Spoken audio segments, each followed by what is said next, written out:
Assalamualaikum warahmatullahi wabarakatuh. Selamat pagi, salam sejahtera untuk kita semua. Hari ini dalam mata kuliah kultur in vitro, kita akan membahas mengenai tanaman-tanaman yang diusahakan untuk mendapatkan toleransi terhadap stres. Tentunya menggunakan metode kultur in vitro atau budidaya dalam gelas. Nah, ada beberapa tanaman yang diusahakan toleransi terhadap beberapa kondisi. Ada kondisi atau toleransi terhadap pestisida, kemudian cekaman garam, toleransi terhadap kekeringan, gitu ya. Nah, saudara pastinya sudah sering atau familiar ya dengan kata-kata toleransi tanaman atau tanaman yang memiliki ketahanan terhadap cekaman-cekaman tertentu, cekaman lingkungan misalnya, seperti kekeringan, kemudian salinitas, begitu ya.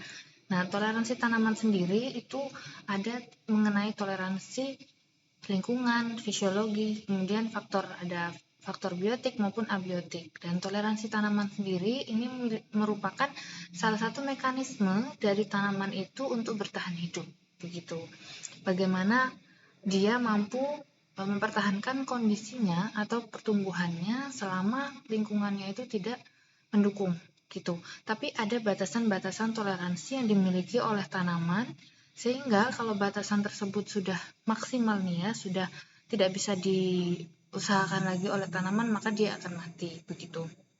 Kalau saudara pernah mengamati tanaman-tanaman yang toleran terhadap salinitas tinggi, kita kan sudah mengetahui bahwa lahan-lahan di sekitar pantai di selatan, daerah Yogyakarta, kemudian daerah Kulon Progo, kayak gitu. Nah, itu banyak lahan-lahan pasir yang digunakan untuk budidaya tanaman, baik itu tanaman horti maupun tanaman pangan. Nah, kita ketahui bahwa dekat pantai atau daerah sekitar pantai itu memiliki kondisi salinitas yang tinggi. Apalagi jenis pasirnya adalah pasir porus ya, yang dia itu nggak bisa mengikat air maupun nutrisi gitu. Jadi kalau disiram nanti hilang, airnya disiram hilang gitu. Nah, ada treatment-treatment khusus yang dilakukan untuk membuat media itu mampu menahan air maupun mampu menyimpan nutrisi dalam jangka waktu yang lama, sehingga dalam satu proses budidaya atau satu musim tanam itu mampu menghidupi tanaman tersebut. Nah, kembali lagi kita kepada salinitas. Bagaimana sih kok tanaman yang ditanam di sekitaran sungai pantai itu mampu hidup atau mampu menghasilkan gitu sampai dia bisa dipanen berkali-kali? Itu gimana caranya? Ternyata tanaman itu memiliki sifat toleransi, jadi mampu beradaptasi secara fisiologis dalam kondisi-kondisi yang kurang menguntungkan bagi dia gitu. Nggak semua jenis tanaman itu mampu, jadi ada beberapa jenis tanaman yang pertama tanaman itu tuh coba dulu, kemudian lama-lama dia akan memiliki daya tahan atau toleransi, kemudian mampu beradaptasi gitu. Kalau sudah toleransi kemudian dia mampu tidak sampai batasnya toleransi tapi dia masih bisa bertahan, nah maka dia akan memunculkan kultivar atau secara alamiah keturunannya nanti mampu beradaptasi dengan kondisi yang sama seperti induknya gitu. Itu namanya toleran terhadap kondisi lingkungan yang tidak sesuai atau toleran terhadap stres, baik itu salinitas, baik itu kekeringan.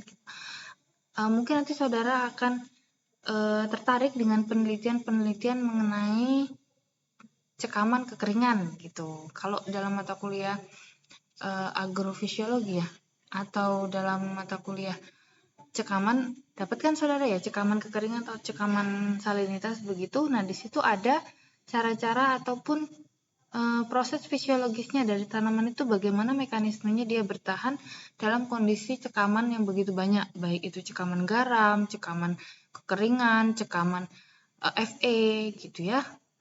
Nah, itu ada mekanismenya masing-masing. Nah, nanti di sini kita akan bahas mengenai toleransi terhadap beberapa jenis kondisi. Yang pertama ada toleransi terhadap pestisida atau pesticide tolerance. Ini hasil penelitian dari Giffard et al. 33. Nah, maksudnya 33 adalah tanamannya ada 33. Jadi si Giffard dan teman-temannya ini menyeleksi 33 tanaman gandum atau barley yang resisten terhadap pestisida. Sudah lama kita ketahui bahwa pemakaian herbisida ini menyebabkan gulma itu lebih resisten terhadap herbisida karena herb ya. Herb ini diambil dari kata gulma atau tanaman gitu. Jadi namanya herbisida. Kadang-kadang tanaman budidaya itu menjadi peka terhadap pestisida yang kita pakai. Nah, karena gandum ini memiliki satu famili dengan tanaman rumput atau dengan rumput ya, sama-sama gramini, maka ternyata gandum ini juga toleran terhadap pestisida gitu. Nah, si Giva dan teman-teman ini telah mengamati bahwa salah satu kultivar gandum, yaitu Hordeum vulgaris, termasuk varietas unggul yang hasilnya cukup memuaskan. Dan ini sangat peka terhadap pestisida asulam, kandungannya asulam ya. Nah, asulam ini termasuk persenyawaan penisulfoni karbonat. Jadi kalau misalnya disemprot asulfam ini hasilnya akan turun drastis gitu. Tapi kalau misalnya disemprot pestisida asulam ini ketika si gulmanya disemprot, tapi si gandumnya ini ikut-ikut mati juga gitu loh. Jadi dia sangat peka terhadap pestisida asulan ini. Hampir semua tanaman gandum yang disemprot asulam itu bisa menjadi mati. Tanaman ini diambil, kemudian dia lakukan perbanyakan atau cloning melalui kultur in vitro atau kultur jaringan, dan tanaman-tanaman ini ternyata resisten terhadap pestisida asulam. Jadi setelah disemprot gitu ya, nah dia akan menimbulkan mekanisme bagaimana cara aku mentoleransi terhadap herbisida yang aku terima gitu katanya si gandum. Nah akhirnya turunan-turunannya ini dikloning, diperbanyak, dikloning melalui kultur jaringan sehingga didapatkanlah satu varietas yang resisten terhadap pestisida, si asulam. Jadi pestisida yang spesifik ya, asulam kayak gitu. Nah ini akhirnya diperbanyak, namanya Hordeum vulgaris. Jadi jenis gandumnya ini Hordeum vulgaris akan resisten terhadap si herbisida asulam gitu. Jadi kalau misalnya nanti dia diperbanyak, ditanami, ada rumput yang disemprot dengan asulam, maka si gandum ini nggak akan terdampak begitu. Karena dia sudah toleransi terhadap pestisida. Nah, yang kedua ada toleransi terhadap garam atau salt toleran. Nah, banyak daerah di Indonesia mempunyai kadar garam yang cukup tinggi, yang tadi sudah saya ceritakan di depan gitu ya, daerah-daerah pasang surut, pinggir pantai gitu. Itu kan garamnya cukup tinggi gitu. Bagaimana cara menciptakan tanaman pangan, tanaman hortikultura yang tahan terhadap garam? Nah, di sini ada penelitian Handa dan teman-temannya menggunakan tembakau, Nicotiana tabacum. Nah, di sini dia melakukan penelitian menggunakan kultur sel, jadi lebih kecil daripada jaringan. Gitu, kultur in vitro. Nah, agar kondisi salt toleran atau toleran terhadap garam ini bisa tercapai, maka mediumnya itu perlu ditambahkan zat PEG atau polyethylene glycol atau garam dapur NaCl. Nah, berapa kandungannya, berapa kadarnya itu nanti pertama akan dinaikkan begitu ya. Tata laksana kerjanya, nah di sini ada dijelaskan juga dalam kultur sel tomat atau sel tembakau, pada mediumnya itu ditambahkan 20% polyethylene glycol atau 3,5% NaCl dari jumlah mediumnya. Sel-sel yang hidup itu terus di subkultur sampai 15 dan 20 generasi untuk didapatkan berapa kekuatan atau toleran terhadap si garam dapur atau PEG itu tadi. Nah, cara ini dapatkan lini sel atau garis sel yang toleran terhadap garam NaCl. Tanaman yang hidup di atas tanah yang kadar garamnya tinggi termasuk tanaman halofit, yaitu tanaman yang dapat hidup di atas tanah yang kering gitu secara fisiologis. Berarti kalau tanamannya itu mampu hidup di atas kondisi tanah yang kering dan berkadar garam, berarti tanaman ini sudah mencapai toleransi terhadap garam. Dan ini diharapkan bisa resisten terhadap kekeringan maupun toleransi terhadap garam.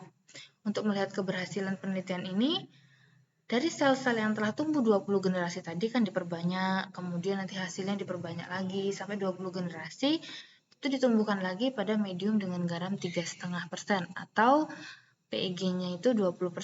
Ditumbuhkan lagi pada medium 0 PEG atau 0% NaCl atau sel tanaman yang sudah berhasil itu ditumbuhkan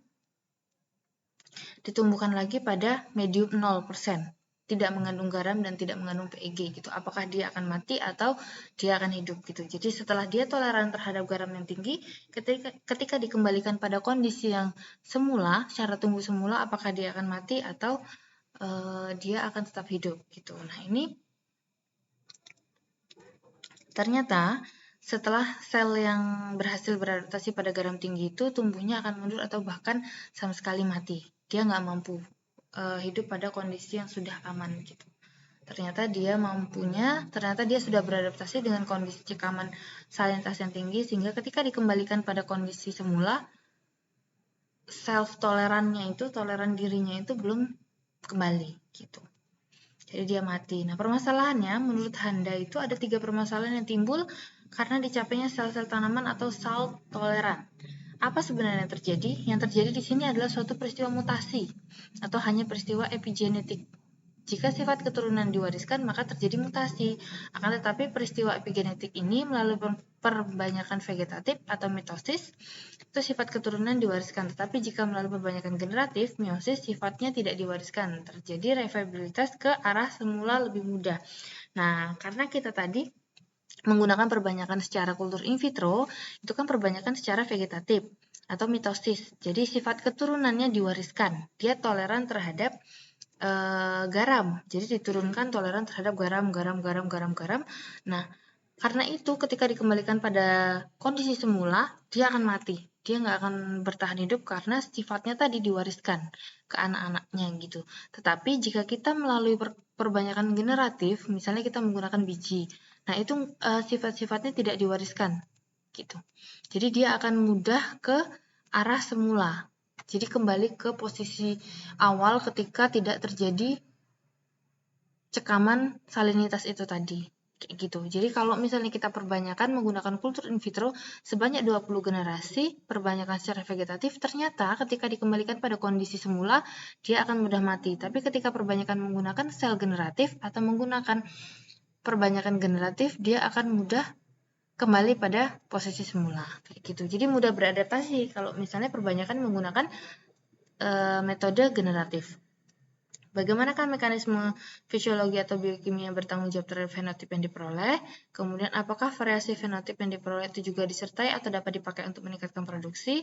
Nah, dari penelitian-penelitian Handa ini menyatakan bahwa salt toleran itu menyangkut penyesuaian osmotik secara substansi dalam sel. Jadi tekanan osmotik, tekanan garam, tekanan air di dalam sel itu dia disesuaikan. Itu penyesuaian osmotik ini dilakukan meningkatkan bahan terlalu dalam sel, misalnya karbohidrat, gula, asam amino, dan untuk menanggapi berbagai tekanan lingkungan. Jadi, ketika terjadi tekanan lingkungan atau cekaman lingkungan, maka si tekanan osmotik ini menyesuaikan.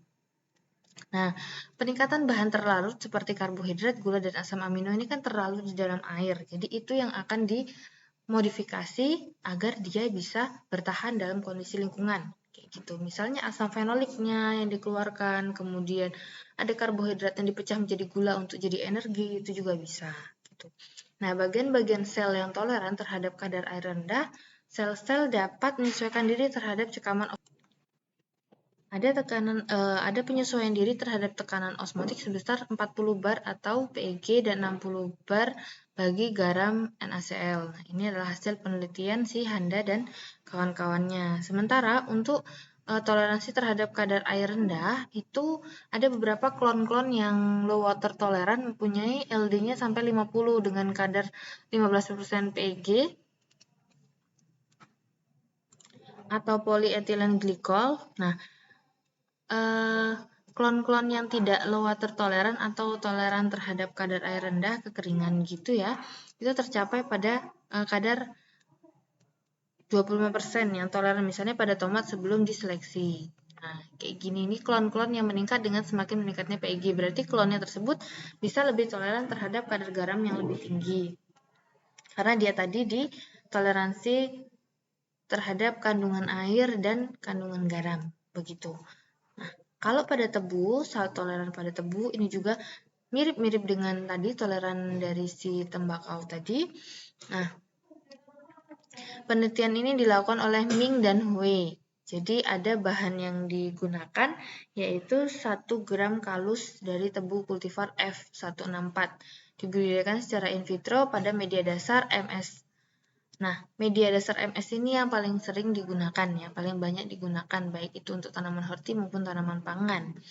Gitu. Ada media-media spesifik yang lain untuk tanaman anggrek misalnya, untuk perbanyakan tanaman-tanaman yang lain gitu yang langka gitu ya. Tapi yang paling sering digunakan adalah media MS. Dan ini ditambah dengan 2,4 D terus ditambah 3 mg. Ada variasi tambahan garam lagi karena kita mau melihat cekaman kekeringan cekaman salinitas pada tebu. Gitu yang besarnya mulai 0%, kemudian 0,12, 0,23, 0,35 dan 0,4 gitu. Nah, setiap 7 hari di subkultur nih. Jadi ketika dia sudah mulai ada kalus di subkultur, kemudian subkulturnya masing-masing ditambah dengan 0,12 NaCl. Nah, subkultur ini diadakan 4-8 kali, jadi diperbanyak lagi 4-8 kali. Nah, ini tentunya akan menghasilkan banyak subkultur, banyak botol begitu ya. Dan setelah 5 minggu dari biakan mati yang tidak mati kemudian di subkultur tiap bulan. Pertumbuhan berhenti pada waktu kadar NaCl-nya itu mencapai 0,94. Nah, pada penelitian ini dianggap salt toleran atau salt selected line jika menampakkan gejala berikut. Yang pertama, kalus tumbuh lambat pada medium dasar MS tanpa NaCl, tapi tumbuh lebih cepat pada medium dasar MS yang telah diberi 1,5 NaCl. Kembali lagi tadi kepada pembahasan sebelumnya bahwa ketika salah satu eksplan itu sudah diperbanyak secara vegetatif dengan kadar NaCl yang tinggi, dia kan di subkultur, berarti kan dia diperbanyak sebanyak itu, gitu ya, menggunakan perbanyakan vegetatif. Otomatis dia sudah memiliki ketahanan atau resisten terhadap garam, kandungan garam, gitu. Sehingga ketika dia ditumbuhkan pada medium dasar MS tanpa NaCl, dia akan tumbuh lebih lambat, tapi dia akan tumbuh lebih cepat karena dia sudah adaptasi ketika medium dasarnya itu ditambah NaCl, gitu ya. Kalau perkembangbiakannya menggunakan vegetatif, dia akan mengikuti induknya. Jadi perbanyakan itu dia sudah mengalami proses adaptasi. Tapi ketika dia dikembalikan pada medium awal, MS tanpa NaCl, tanpa cekaman, dia akan tumbuh lambat karena dia sudah beradaptasi dengan NaCl. Ketika nggak ada NaCl, kayak kandungannya itu kurang gitu. Jadi adaptasi lagi, kayak gitu kan. Nah, ciri yang kedua adalah kalus dari seleksi itu lebih sedikit tetapi mengambil Na positif dan Cl negatif lebih banyak. Perlu diperjelas bahwa pada non-selected line, keadaan ini sebaliknya, yaitu mengambil K lebih banyak daripada ion-ion Na positif dan Cl lebih sedikit. Gitu. Nah, kalau misalnya dari seleksi itu, hasil dari seleksi tadi, itu dia akan lebih sedikit mengambil K. Tapi mengambil Na itu tuh akan lebih banyak. Na itu apa? Adalah natrium yang di situ fungsinya untuk metabolit dari si tanaman tersebut.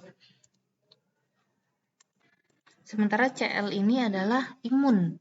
Nah, ketika dia diseleksi, dia akan lebih banyak mengambil Na sebagai nutrisi dan Cl sebagai imun lebih banyak. Tapi kalau misalnya pada tanaman yang tidak diseleksi, maka dia akan sebaliknya mengambil K atau kekuatan terhadap hama atau penyakit itu lebih banyak daripada ion-ion nutrien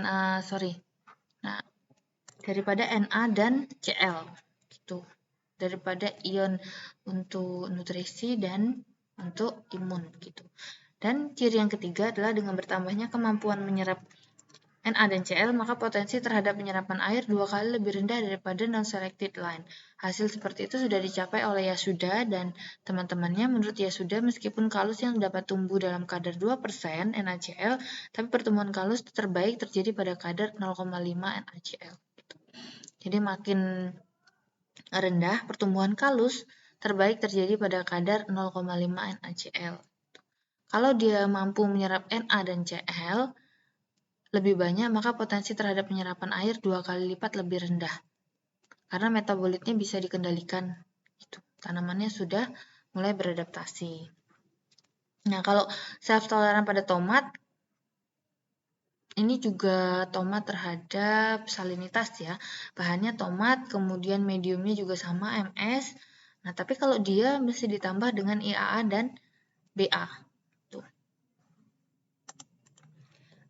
Kalau yang untuk tomat itu mediumnya ditambah IAA dan BA, sitokinin dan auxin. Jadi untuk pertumbuhan akar dan tunas. Itu ditambah juga dengan garam NaCl masing-masing 0, 0,5, 1, 2, 2,5, dan 3 gitu ya. Hasil yang diperoleh ternyata untuk kultivar Better Boy dan Starfire ternyata peka terhadap garam. Kalau kultivar UC 134 1,2 rata-rata dapat tumbuh 3 tunas setiap kultur, di atas medium ditambahkan 3%. Toleransi terhadap NaCl cukup dicapai dengan kultur yang ditambah 2% NaCl. Jadi baik pada jenis tomat kultivar Better Boy, Starfire ternyata peka terhadap garam. Tapi untuk tomat kultivar UC 134 1,2 terhadap toleran terhadap garam itu sampai 2% NaCl. Kalau pada jeruk itu dia menggunakan medium sama mediumnya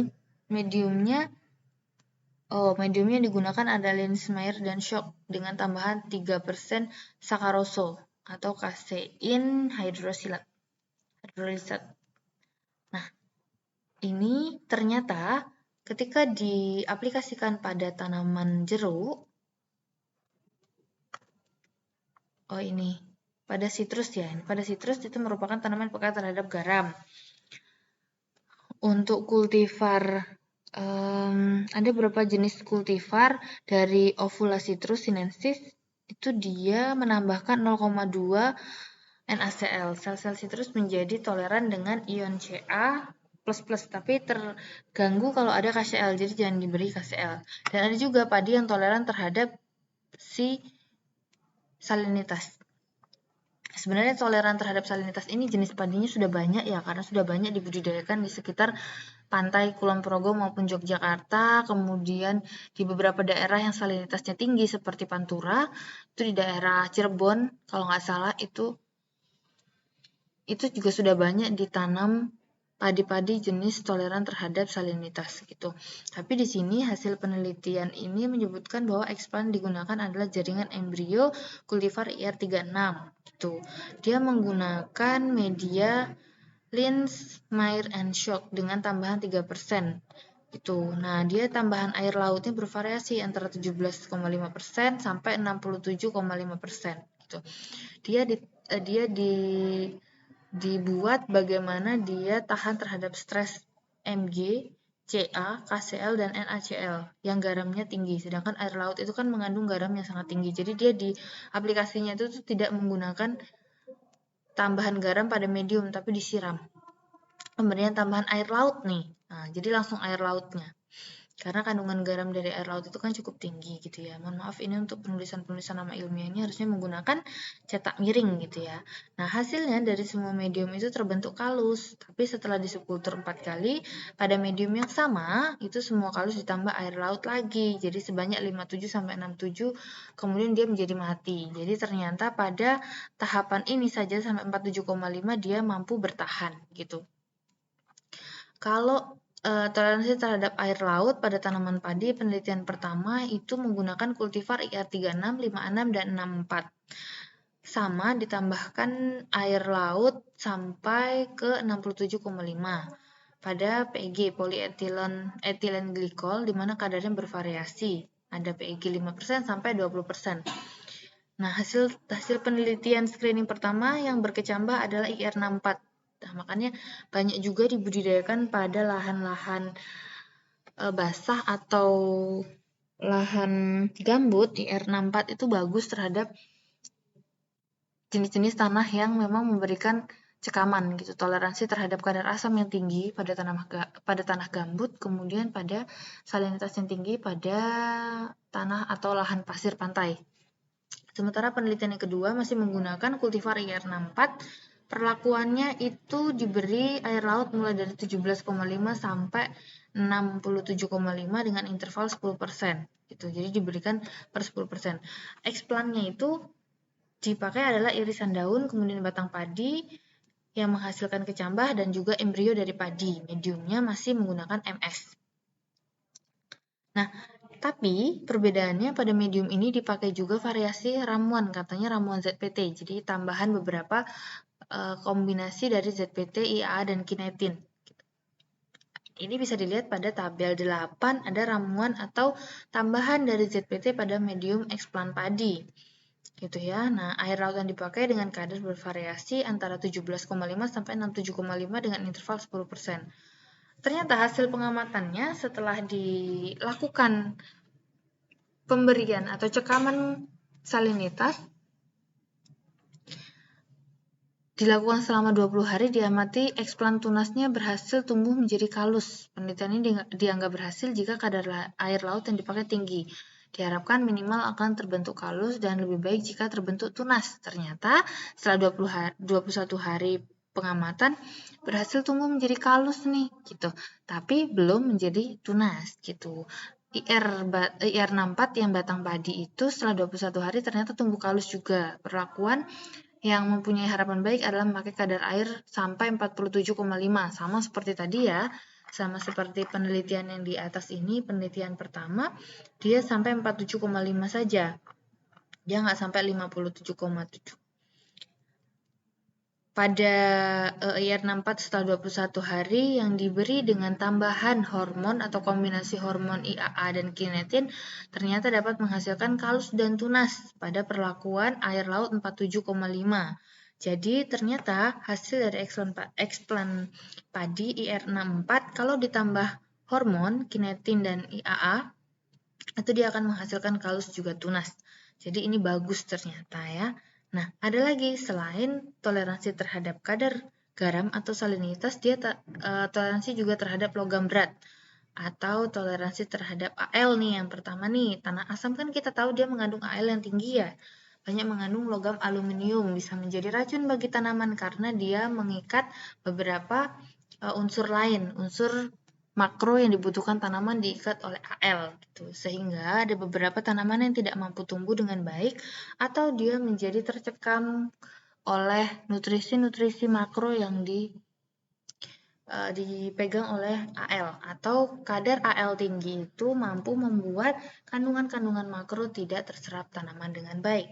Nah, pemberian kadang-kadang untuk menurunkan atau meningkatkan pH, menurunkan kadar asam dan meningkatkan pH itu ditambahkan kapur pada tanah.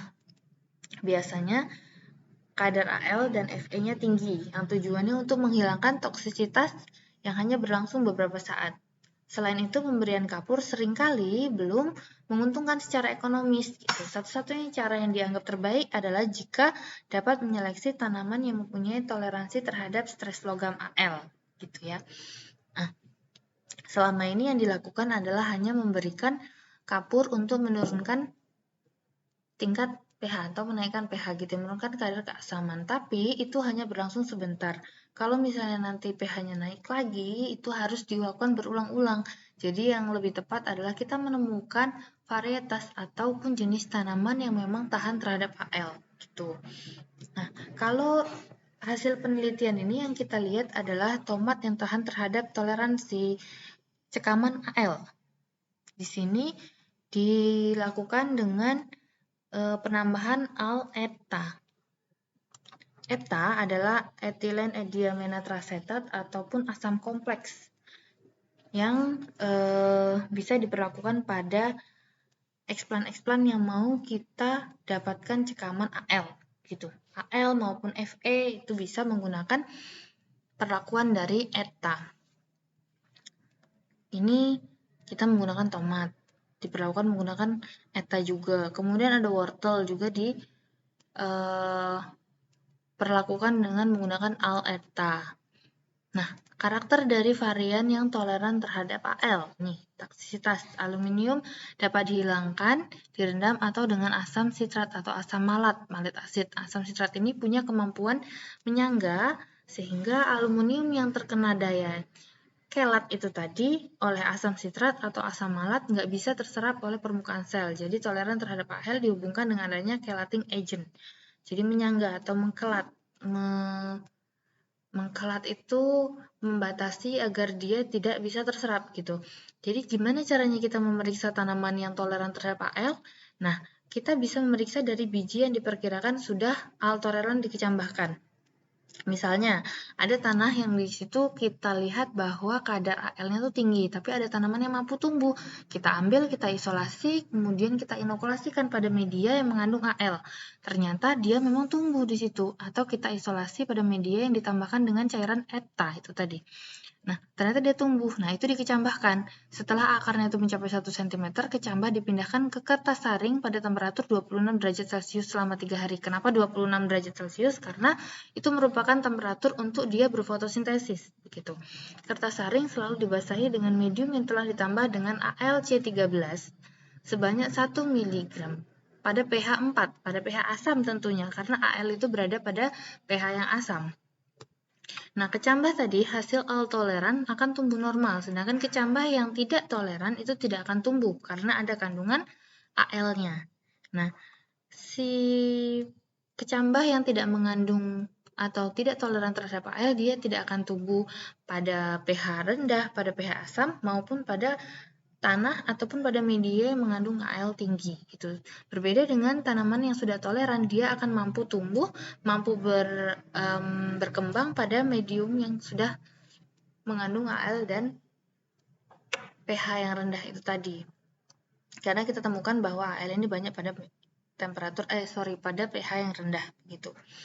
Nah, ada lagi resisten atau dia mampu bertahan pada kondisi cekaman logam Cu dan Hg. Nah, terhadap Cu, cuprum dan hygiegium gitu atau air raksa. Ini juga logam berat ya. Jadi KO berhasil membuat tanaman tembakau resisten terhadap logam berat. Bahan yang dipakai adalah kalus monohaploid dari hasil kultur kepalsari atau kultur antera. Kemudian mediumnya masih menggunakan MS, tata laksananya itu dibuat dulu larutan EMS, kemudian dicampur dengan kultur spensisel tembakau.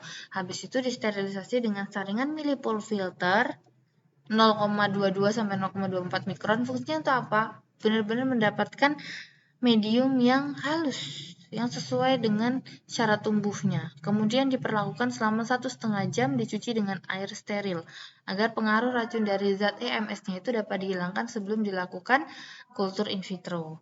Nah, untuk mencapai resistensi atau daya tahan terhadap Cu, pada medium kultur itu ditambahkan CuSO4.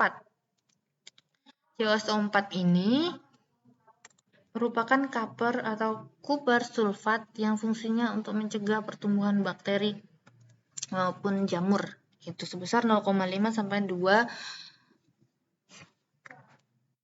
mikromol untuk memperoleh resisten terhadap Hg ditambah 0,025 sampai 0,05 mikromol HgCl12 gitu. Hasilnya dicapai ternyata didapatkan kalus toleran terhadap Cu dan Hg.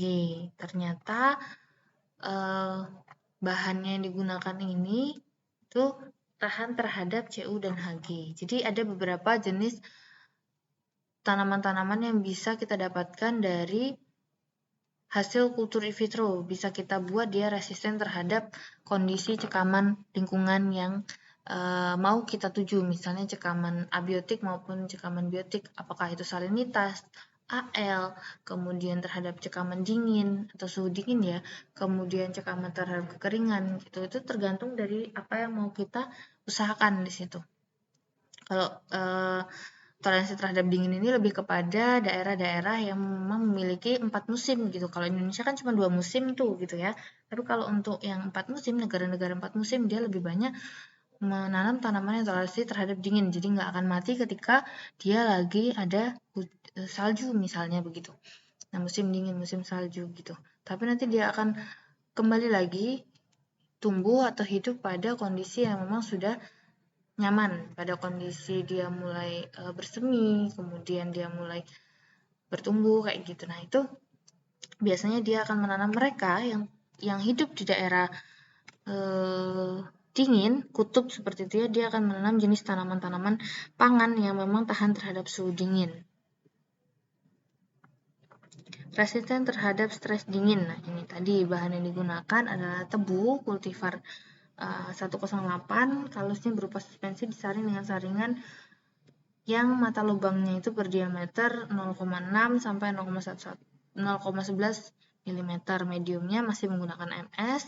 Kemudian hasil yang dicapai ternyata semua tebu kultivar F18 menjadi mati, sedangkan tebu kultivar F156 setelah diinginkan selama 15 hari pada suhu 5 derajat Celcius menjadi cool resistant. Jadi dia resisten terhadap suhu dingin meskipun telah dipindahkan pada ruang yang temperatur 25 derajat selama beberapa minggu. Berarti dia mampu bertahan pada temperatur dingin, mampu bertahan pada temperatur 25 derajat seperti temperatur ruangan gitu.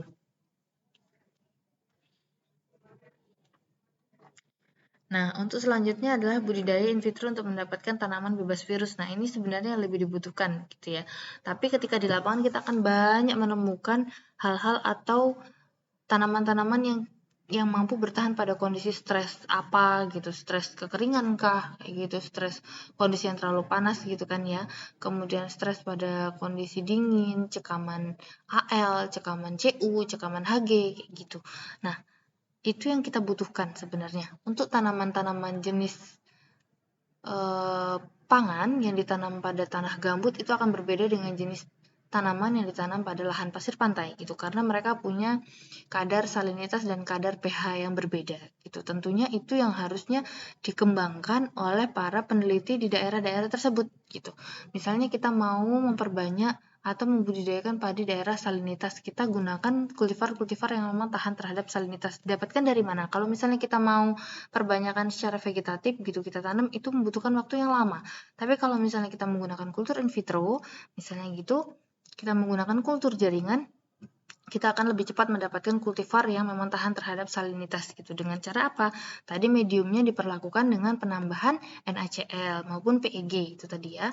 Nah, kalau misalnya kita mau mendapatkan jenis atau kultivar padi atau pangan, tanaman pangan hortikultura yang tahan terhadap pH rendah seperti tanah gambut, itu maka kita akan tambahkan atau turunkan pH-nya dari media itu sehingga yang mampu tumbuh pada media itu adalah tanaman yang resisten terhadap pH rendah begitu. Kalau misalnya yang mau kita tumbuhkan adalah tanaman yang memang tahan terhadap AL, nah itu kita tambahkan tadi cairan ETA gitu, asam kompleks yang memang ditambahkan pada medium. Itu bisa ditambahkan pada medium kultur jaringan maupun ditambahkan pada cairan. Itu medium cair pada hidroponik, itu bisa. Nah, pada tanaman untuk bebas virus itu ada beberapa perlakuan gitu ya. Jadi, kalau misalnya kita menemukan varietas yang bebas virus, nah itu pasti dia sudah dilakukan beberapa kali penelitian, kemudian dilakukan beberapa kali penemuan-penemuan atau penelitian lanjutan bagaimana mendapatkan tanaman tersebut bebas virus gitu.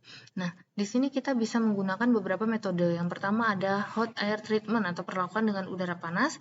Ini bisa kita kita masukkan satu tanaman pada pada ruangan yang panas dan diperlakukan dengan temperatur 34-40 derajat Celcius. Selamanya itu tergantung dengan jenis tanamannya maupun usia tanamannya atau umur tanamannya. Bisa berapa menit sampai berapa minggu. Khusus untuk virus kentang atau potato virus X itu dibutuhkan perlakuan sekitar beberapa bulan dengan temperatur 35 derajat Celcius. Untuk batang yang telah bebas virus, itu kemudian disambung pada tunas kentang yang sehat atau dibudidayakan dengan cara in vitro dulu untuk memperoleh klonnya. Setelah dia didapatkan hasil klonnya, kemudian diperlakukan virus yang sama atau virus ini tadi potato virus X, ternyata kentangnya itu tidak memberikan dampak apa-apa, berarti dia sudah tahan terhadap virus gitu. Jadi ada sambungan antara kentang yang memang sudah bervirus dengan kentang yang tidak bervirus atau kentang yang sudah diperlakukan dengan hot air treatment itu tadi. Nah, sementara untuk kelapa sawit itu diperlukan hot treatment dengan menggunakan biji. Kadang-kadang diperlukan suatu siklus temperatur tinggi, kemudian rendah setiap harinya. Jadi nggak selalu 34 derajat terus gitu. Jadi kita naikkan 34 ke 37 kemudian rendahkan lagi untuk melihat apakah dia memang benar-benar resisten terhadap suhu tinggi atau dia sudah benar-benar mampu hilang si virusnya itu terhadap suhu yang diberikan atau belum gitu ya. Kemudian ada ini hot hot air treatment dengan hot water treatment. Jadi air dengan suhu udara. Tadi air itu adalah udara, kalau water itu adalah air. Jadi perlakuannya juga bisa dilakukan pada biji-bijian terutama yang berkulit keras seperti saat kita membuka kecambah kacang hijau gitu ya. Itu kan membutuhkan air panas. Itu juga bisa dicambahkan, direndam, atau kita siramkan terlebih dahulu dengan air yang agak dingin, kemudian hangat, kemudian panas. Nah, nanti tumbuhnya itu akan digunakan sebagai explant untuk budidaya in vitro. Gitu. Bisa juga menggunakan spiritus flame treatment. Jadi menggunakan lampu spiritus, ini dikerjakan pada material yang berdaging, misalnya pada umbi kentang, umbi wortel. Nah, meristem apikal pada tebu, pada umbi wortel, dan meristem apikal itu sudah diuraikan di atas.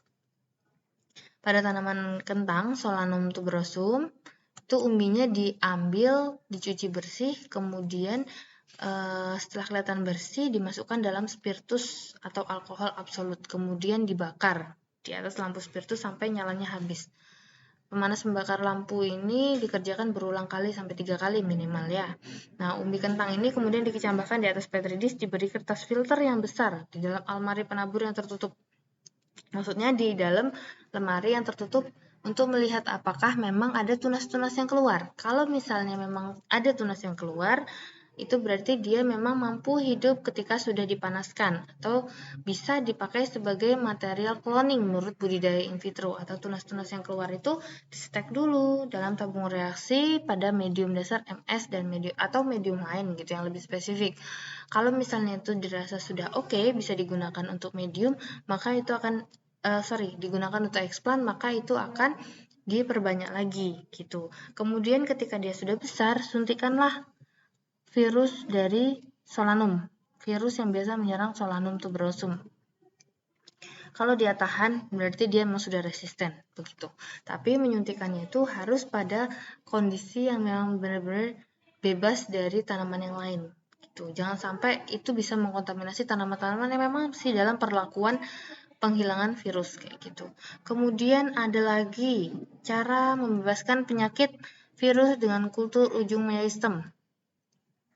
Ini adalah ujung-ujung meristemnya itu harus bebas virus karena ujung meristem itu masih sangat muda, jadi gampang sekali terserang virus. Jadi seperti anak bayi gitu ya, masih dalam masa pertumbuhan. Virus sebenarnya tersusun atas persenyawaannya dari RNA yang terdiri dari protein. Sangat mirip dengan RNA yang menyusun kromosom pada inti sel, juga terikat pada protein. Nah, virus ini bisa diperkirakan sebagai parasit yang begitu ganas. Jadi bisa menyerap cairan inang dan menjadi pengganggu ketika masih memiliki dinding sel. Tentu saja tempat yang paling sesuai adalah dekat dengan meristem, dan ini berada di belakang atau di ujung dari meristem ujung gitu. Nah, kultur in vitro untuk mendapatkan tanaman bebas virus pada tanaman tebu menurut Suprapto, ini mediumnya menggunakan medium MS yang dimodifikasi dengan explant-nya adalah tebu kultivar PUJ 3016 yang berumur 5 bulan. Kalau tanaman tebu ini biasanya diserang oleh virus mosaik galur kebun agung, katanya begitu. Gejala serangannya itu terlihat pada daunnya. Ada 2 variasi steril. Yang pertama termosterilisasi atau menggunakan pemanasan atau suhu. Kemudian yang kedua adalah menggunakan tanpa pembakaran. Cara ini merupakan kontrol pada sterilisasi pertama yang diharapkan mampu menjawab apakah hasil tanaman nanti akan bebas virus setelah sterilisasi atau bukan. Nah, kemudian ada memindahkan botol ke pot, dari botol ke pot setelah dilakukan sterilisasi. Ini di termosterilisasi atau dipanaskan di lampu spiritus. Kemudian cara yang kedua itu tidak dipanaskan, hanya dicelupkan ke alkohol. Terus dia dipindahkan dari botol explant ke pot. Jadi hasil dari penanaman itu pada medium MS yang dimodifikasi itu dipindahkan ke pot. Apakah hasilnya itu memang sudah baik atau belum gitu. Jadi ada proses aklimatisasi di situ. Pengujian ada tidaknya virus dalam tebu itu dilihat dari visualnya. kemudian di bawah mikroskop, kemudian ada pengujian dengan penularan inang yang lebih peka, kemudian ada pengujian menggunakan autodiafragma. Gitu. Setelah dibiarkan semalam, kita lihat apakah ada memang hasilnya yang sudah mampu toleran atau sudah mampu beradaptasi. Hasilnya pengujian visual itu memberikan bukti bahwa hasil tanaman dari perlakuan termoterapi maupun tanpa termoterapi tidak menunjukkan gejala penyakit virus galur kebun agung. Kemudian yang kedua, pengamatan dengan mikroskop elektron itu dibuktikan bahwa keduanya tidak memperlihatkan adanya partikel virus mozaik galur kebun agung. Sementara untuk pengujian penularan ke tanaman yang peka terhadap virus galur, itu dia tidak menampakkan adanya penularan virus mozaik galur kebun agung. Dan yang terakhir, dengan auto radiografis itu dia menunjukkan adanya gejala penyakit virus. Jadi terlihat pada foto yang pertama, ini ada gejala sugar cane, streak mozaik virus pada tanaman tebu. Gitu ya. Nah, ini sekarang sudah banyak tanaman yang bebas virus, jumlahnya lebih dari 100 tanaman. Gitu. Ini ada cuplikan beberapa jenis tanaman yang telah bebas terhadap virus. Allium sativum bawang putih, ini garlic mozaik virus, udah bebas terhadap virus ini ya. Ananas sativum, nanas, asparagus officinalis ini adalah asparagus, kemudian Brassica oleracea kubis-kubisan, itu sudah tahan terhadap virus ini. Kemudian talas-talasan, kemudian cymbidium, dahlia itu sudah tahan terhadap virus-virus yang kompleks. Kemudian ini ada beberapa jenis tanaman lain menurut Bojwani dan Rasdan. Nah, ini adalah diagram skematik dari famili dan genus dari virus dan viroid yang menginfeksi tanaman dari Agrios 2005. Ini belajar di TPHP ya. Ada virus dan viroid. Jadi viroid itu lebih kecil dari virus. Ini viroid lebih kecil dari virus. Gitu.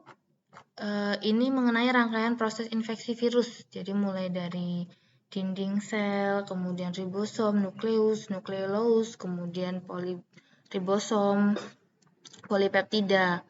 Itu virus partikel RNA. Jadi perlu diingat bahwa virus itu lebih besar daripada viroid. Viroid lebih besar daripada virus.